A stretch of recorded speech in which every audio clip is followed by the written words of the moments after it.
All right, today is a big update. As you can see, both the power cord and the 9-volt train cord now come out of the same place, which is super convenient. That's it for this one. See you next time. Okay, just kidding. A lot more has happened. So I decided to get ahead on the Minecraft series by 2 episodes and dedicate the studio space to constructing this for a while, which has been a wonderful, wonderful process.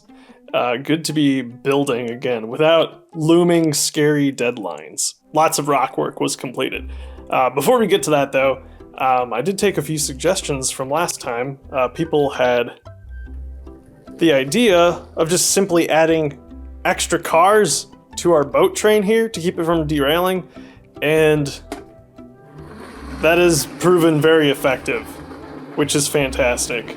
It's running a little fast right now, so it might derail, but at slower speeds, it was having no problem at all, which was super, super awesome. So that was the only boat progress that was made. That's a very important part of the boat progress. But anyway, been working on a lot of rocks. So, as talked about last time, this does now form a complete arch, which is pretty fun. And I swapped out the grass for dark tan, and we're going to cover this in foliage instead. Hopefully that should be a little less hard on the eyes. And you can start seeing up on the cliffs here, we have the foundations of some castle walls. There will be a few different colors, so we got medium nougat, dark orange, and tan represented. So we'll go around here, and we do have a dock now for our boat, and the boat does come up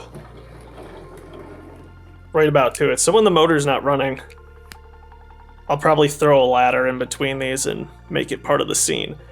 So that's pretty cool. The dock's construction is pretty simple. It's just headlight bricks holding these planks together, but I like the texture that it has. Of course, we got those 1x1 printed log tiles there too. This isn't actually connected to anything at the moment. It might even stay that way. There's really no reason to have it connected to things, but I'm gonna fill this up with all sorts of crates and dock stuff. And if we work our way around the back, you can see we have a stone staircase built into the cliffs, which lead to the entrance to the castle. And I like how the cliffs turned out around here. Just some fun shaping going on. This cliff is going to extend upward quite a bit more, but we need to build up the castle walls a little bit higher, and this will all go up kind of layer by layer. It's just the easiest way to do things, make sure everything is interlocked and secure. We've almost managed to bury the USB hub too, which is very exciting. But yeah, if we go around the side, this is all completed too. Audrey even got in on the fun and helped with some rock work. I did those 2 layers. That makes this a collaborative build, right? Best collaborative, yeah, small group layout. Small group layout at Brickworld. Perfect. Could be epic.